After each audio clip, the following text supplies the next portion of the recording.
en 1836. Un cartographe anglais avait copié une carte française et en la copiant, il a mal nommé un récif, le récif Sirius. Les plongeurs ont plongé tout autour du récif Sirius sans rien trouver. Et un jour, M. Vic Latimer a eu la bonne idée de venir se mettre dans une pirogue, dans un jour où il y avait le vent dans la même direction que le jour de la bataille. Et là, il a dérivé, il a fini sur le petit pâté. Là, il a plongé et il s'est retrouvé sur l'épave du Sirius.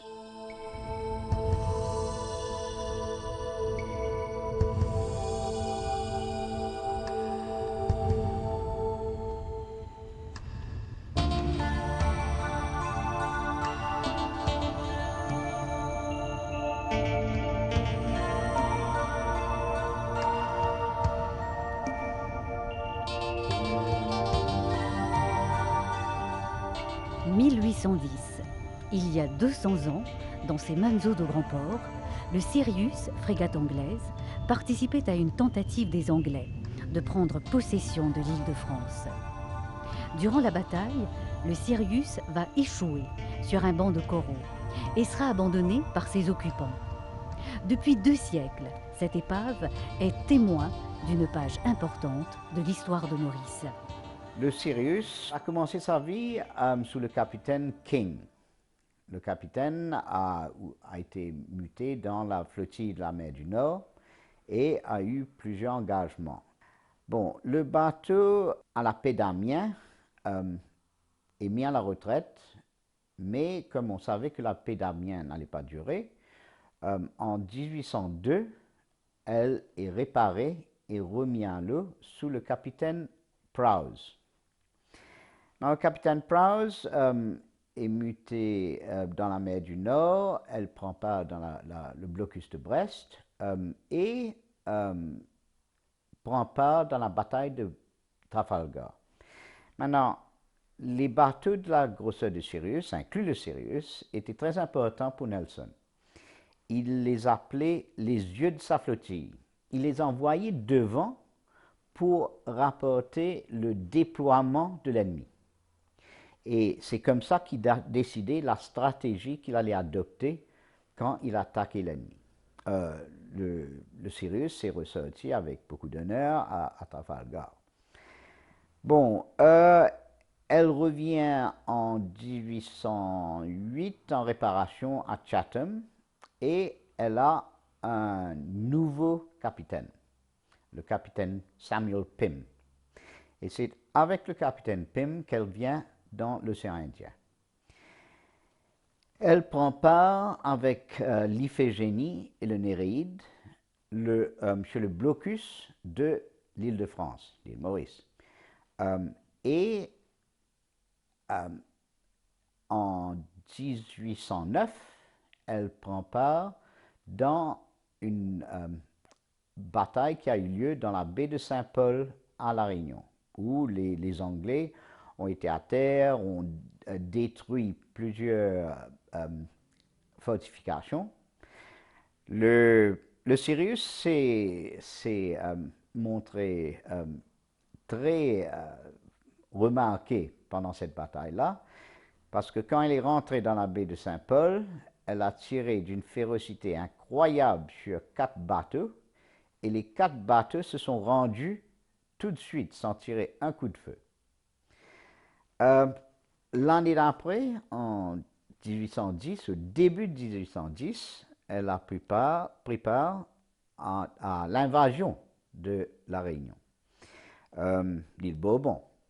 Il y avait une flottille de troupes qui se préparait à l'île Rodrigue et sous le commandant Joshua Rowley, en compagnie de la magicienne, le Néréide, l'Iphigénie et le bateau du commandant Rowley, le Boadicea, ils envahissent La Réunion.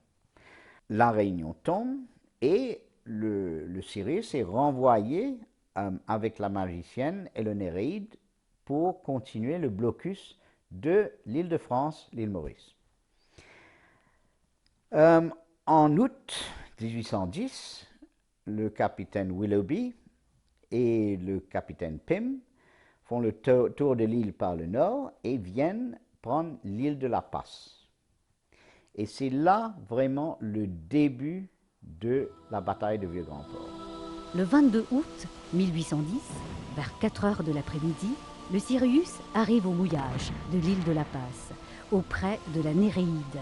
Le lendemain, vers 2 heures, 2 autres frégates anglaises, la Magicienne et l'Iphigénie, viennent rejoindre les 2 premiers navires. Quelques minutes après, elles s'avancent vers la Bellone et la Minerve, 2 bateaux de la flotte française qui les couvrent de boulets et de mitrailles. La mer s'embrase, le feu éclate de partout et l'engagement se poursuit sous un nuage de fumée. Alors, le Sirius, voilà à quoi ça ressemble. Donc ça au fait, ça c'est une des images les plus classiques. Séance de briefing. Notre plongeur, Boubou, écoute avec attention les explications du spécialiste, l'archéologue Jan von Arnim. Donc voilà à quoi ressemblait le navire avant. Un fer à angle droit qui au fait se trouvait au niveau des ponts. Il était sur le côté, là, il y avait la coque et puis ça tenait les ponts comme ça. Donc il y en a plusieurs comme ça. Donc ça, à la rigueur, on pourrait éventuellement mesurer. Donc normalement, ici, il y a un haut fond. Donc à peu près ici, à ce niveau-là, ça veut dire au fond, il y a 2-3 mètres d'eau. C'est là qu'on va s'ancrer. Donc on est dans le corail. Et on descend le long de la pente pour arriver sur le Sirius. Donc on va arriver à peu près ici. En haut, il y a du bois. Mais le bois, donc il y a une partie de l'avant du navire. Ouais. Il a tapé comme ça. Après, il a explosé, brûlé. Et puis, probablement, il a explosé. L'arrière s'est détaché. C'est ça que je pense. Donc ici, il y a la chambre de poudre. Elle a explosé. L'arrière a dérivé un petit peu, a coulé. Ensuite, ou par le feu ou par une deuxième explosion, la partie principale s'est détachée et a simplement glissé le long du haut fond et puis s'est stabilisé à la base du haut fond. Donc ça c'est au niveau du plan, on est ici. Donc là il y a 2 canons croisés, il y a un canon, 2 canons croisés. Donc nous on descend là, donc on va voir une partie de la coque. Ouais, c'est ça. On va voir une partie de la coque. Donc ce qu'on pense être une partie du bateau qui dépasse, au fait c'est du ballast en fer qui a épousé la forme de la coque. La coque en bois est en dessous. Okay, qui est au moins cette épaisseur-là. Hein. Peut-être même plus. Je crois que par endroit c'est 90 cm. Donc c'est tout de même assez sérieux comme bois. Ça malheureusement, il y a un autre endroit où il y a du bois. Donc toujours ici là, il y a un endroit où il y a du bois, mais il est en train d'être mangé. Comme il y a une pente, la vase s'en va et puis la vie mange le bois. Donc ça c'est un de nos problèmes, c'est stabiliser l'érosion du navire à ce niveau-là. En fait, tu connais très bien cette époque, donc tu sais quels sont les meilleurs plans à faire. D'accord, tu me dis. Je te montre solo le problème, simplement attention au palmage. Hein, parce que si on lève la vase nous retombe dessus. Donc tout dépend du courant. Donc il y a pas beaucoup de courant. Si tu me fais ce signe-là, ça veut dire d'accord. filmer. Et tu vois, cette partie-là, c'est un mantelet de sabord, c'est-à-dire au fait une des portes qui ferment au niveau des canons. Elle est à quelle profondeur? Elle n'existe plus. 22 mètres. On va être maximum 26 mètres. Hein. Donc on ne peut pas rester très très longtemps. Non, là on peut passer. Tu peux faire un plan comme ça aussi. Hein. Je sais pas, parce que ça c'est avec une vieille technologie aussi filmée. Là il y a un troisième canon, quoi, et là il y a une caronade. Des fois, quand c'est sombre, il a du mal à faire, tu vois, la mise au point. Oui, mais par contre, moi, je peux me régler la mise au point. Donc, quand c'est sombre, quand il y a des particules, il a du mal.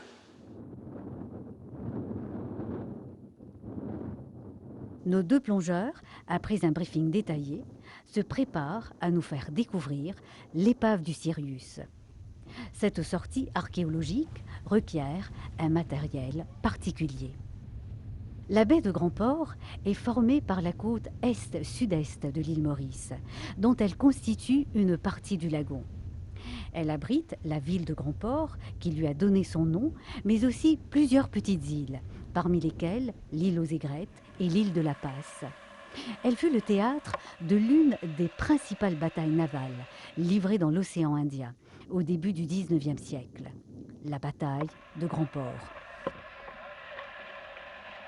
C'est sur cette scène où se déroula la seule bataille navale remportée par Napoléon que l'équipe de Couleurs Marines vous emmène aujourd'hui.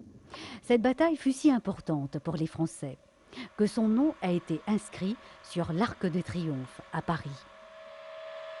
Le port est situé au fond d'un lagon, coupé de l'océan par une barrière de corail, franchissable uniquement par un étroit goulet. Ce goulet était défendu par une batterie côtière installée sur un îlot, l'île de la Passe. Mer cimetière, elle est le repos des vaisseaux de guerre, des chalutiers et des navires marchands, sabordés, brûlés lors d'une bataille ou d'un pillage. Tout comme les ourinatores, plongeurs romains qui descendaient en apnée à la recherche des cargaisons disparues, l'homme, archéologue des mers, se prépare à pénétrer dans ce royaume sous-marin, ce plus grand musée du monde, pour remonter le cours de l'histoire. Le Sirius s'est échoué sur un haut fond, c'est-à-dire un récif. Et donc il faut descendre à la base du récif pour voir l'épave. Donc l'épave, on voit la coque qui dépasse de la base. Donc cette coque est souvent dessinée par des archéologues. Il y a beaucoup de détails à prendre. Donc la coque est composée d'une partie en bois et une partie de ballast en fer.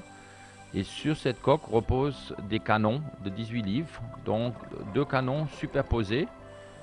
En fait, ils sont superposés parce que l'épave s'est désintégrée au fur et à mesure et les canons ont roulé les uns sur les autres.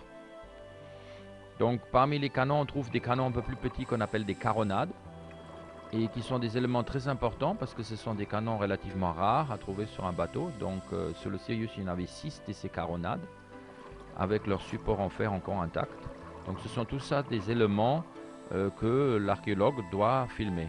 Il faut savoir aussi que sur les canons, il y a souvent du corail qui pousse et qu'il faut avoir beaucoup d'imagination pour imaginer un canon par exemple.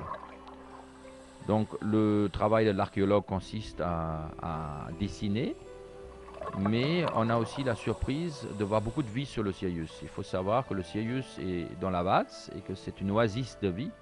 Et donc il y a beaucoup de poissons comme ces poissons chauves-souris qui se baladent autour de l'épave.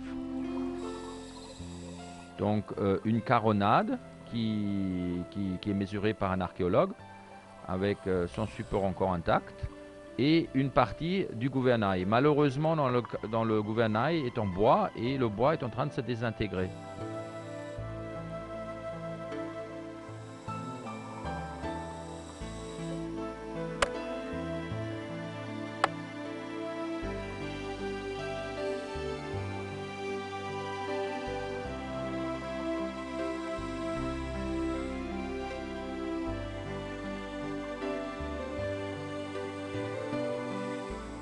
Il y a aussi beaucoup d'éléments de fer sur le Sirius, comme cette courbe de liaison qui est torsadée. Au fait, c'est un élément qui servait à tenir le pont du navire.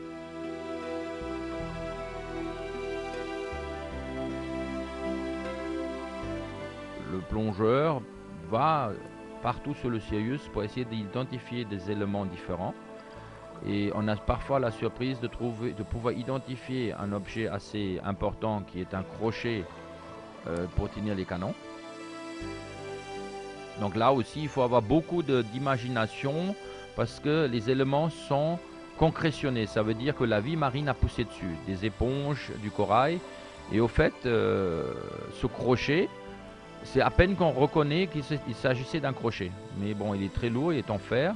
Et cet élément tenait en place les affûts de canon. Donc quand le canon reculait, ce crochet retenait les canons pour qu'ils ne reculent pas trop loin. On laisse les objets au fond, on les étudie in situ, parce que si on les remonte, il faut les traiter, et le traitement peut être long. Il est très important de se balader autour de l'épave à la recherche d'objets isolés. Donc il peut y avoir des objets assez loin de l'épave, au vu que le Sirius a explosé, donc les objets se sont retrouvés projetés au loin du bateau. Et on peut retrouver aussi ce grand crochet un objet comme ce grand crochet qui servait à la mâture, donc à retenir une poulie au niveau du mât, ou des boulets de canon qui sont aussi concrétionnés. Donc toujours, on peut les mesurer in situ. Donc il faut savoir la taille du boulet de canon. Pour en tirer une information, il faut savoir que sur le Sirius, il y avait deux types de boulets de canon. Il y avait des canons de 18 livres, donc avec des boulets de canon de 18 livres en poids, et des caronades de 32 livres avec des boulets de canon de 32 livres en poids. Mais il y avait aussi des petits boulets de canon qu'on pouvait aussi utiliser dans les petits boulets de canon. On les mettait à plusieurs dans un même canon. On faisait de la chevrotine.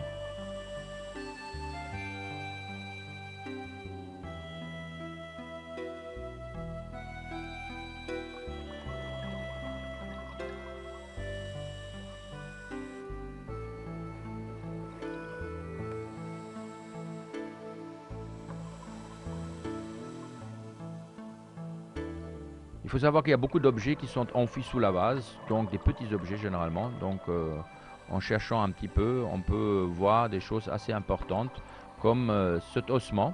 Il s'agit de là, par contre, contrairement à ce qu'on pense souvent, il ne s'agit pas d'ossement humain. Il n'y a pas eu de mort sur le Sirius. Le Sirius a été sabordé par son propre équipage. Donc les ossements qu'on retrouve sur le Sirius sont principalement des ossements de porc et de bœuf. Au fait, c'est les restes de la viande salée qui étaient stockés dans des tonneaux en bois, sous la vase. Le bois du tonneau a disparu, mais les ossements sont restés. Donc là, il s'agit de côtes et de vertèbres d'os de porc. Donc important à étudier, comme ça on savait exactement ce que l'équipage mangeait.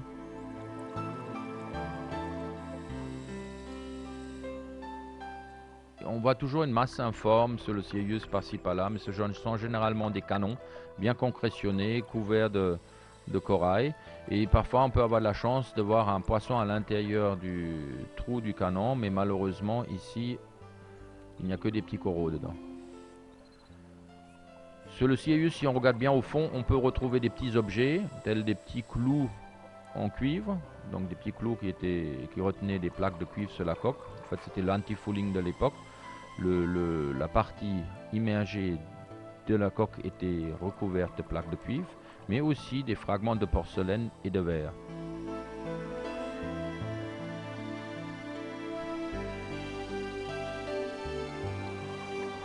L'archéologue curieux, il regarde toujours partout pour essayer de voir s'il n'y a pas quelque chose qui a été oublié au niveau des objets. La vie est toujours omniprésente sur le Sirius. Il faut savoir que toute structure sous l'eau, telle une épave, attire la vie irrémédiablement et donc sert un peu de zone de reproduction pour la vie. Les canons d'ailleurs sont recouverts de beaucoup d'invertébrés et de coraux.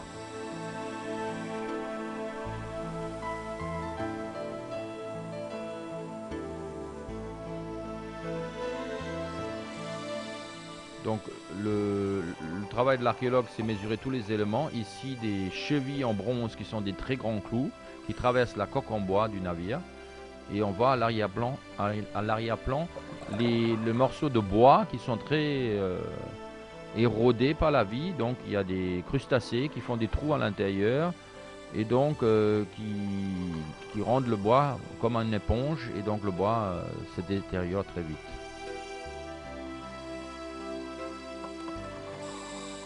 Sur Sirius, il y a des lignes guides qui guident le plongeur pour savoir où il se trouve exactement.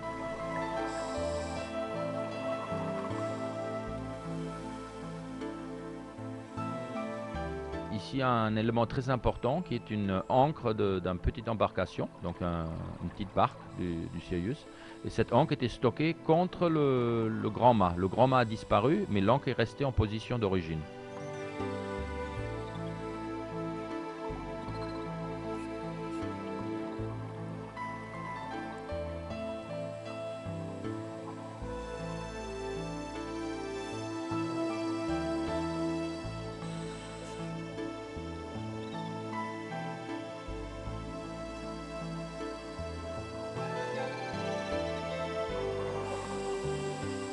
Une partie de la coque du Sirius, inspectée par l'archéologue. et toujours les deux canons croisés qu'on retrouve dès qu'on arrive sur le Sirius. Donc c'est le premier élément qu'on rencontre lorsqu'on arrive sur le Sirius, ce sont ces deux canons croisés. Aussi des morceaux de ballast, c'est-à-dire du ballast en fer, des grosses pièces en fer très lourdes qui servaient donc à stabiliser le navire dans la mer. Donc tout le fond du navire est recouvert de ce ballast.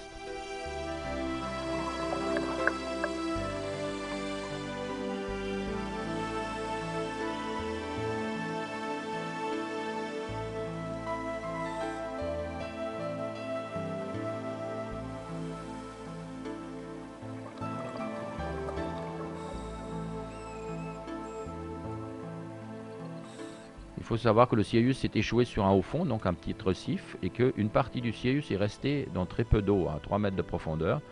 Donc ce qu'on voit à fleur de vase, c'est quelques éléments de la coque en bois qui dépassent encore par-ci par-là, avec des plaques de cuivre.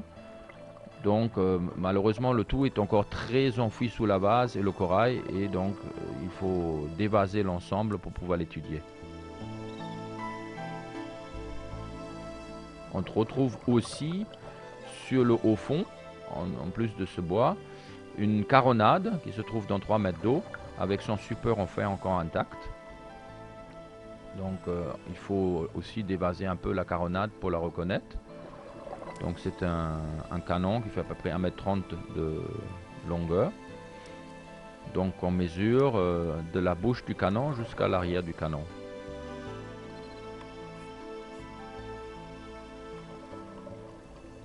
Nous savons qu'il y avait 6 caronades de ce type sur le Sirius et tous les 6 ont été retrouvés sur l'épave. Donc ça peut être un élément qui peut dire qu'il s'agit là bien du Sirius. Malheureusement, le Sirius est un navire en bois et ce bois a été conservé dans la vase. Mais malgré le bon état de conservation du bois, avec l'âge, c'est-à-dire avec le temps, peut-être d'ici 100 ans, l'épave, elle va disparaître. Elle va être mangée par la vie, rongée par les éléments marins, et on ne retrouvera plus que les éléments en fer. Donc, à nous d'étudier ces éléments, éventuellement remontant. Alors, si on remonte ces objets-là, malheureusement, il faut les traiter. Donc, le traitement est une opération assez longue et lourde. Donc, on préfère souvent laisser l'objet au fond, l'étudier in situ, et ne remonter que ce qui nous intéresse. Sorties des épaves et de la vase, ces pièces ont été nettoyées et traitées afin qu'elles retrouvent leurs apparences d'origine. Un travail de patience qui nous permet aujourd'hui de découvrir et d'admirer ces objets. Porcelaine, clous, pièces de monnaie et autres récipients qui nous renseignent sur le mode et le style de vie d'il y a 200 ans.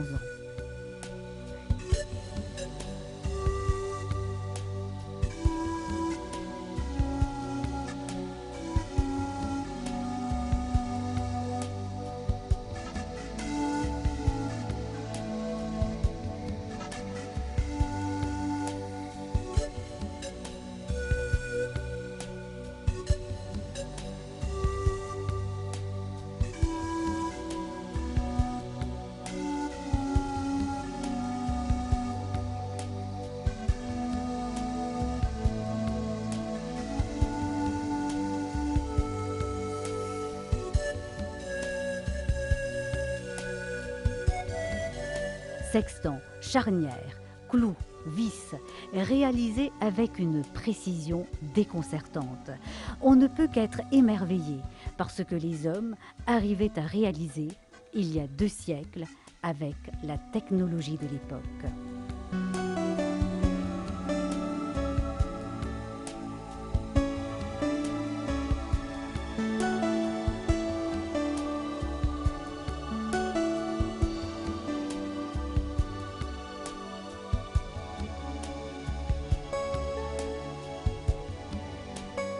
Ces objets aujourd'hui, sans vie, ont une histoire que nous ne connaîtrons jamais.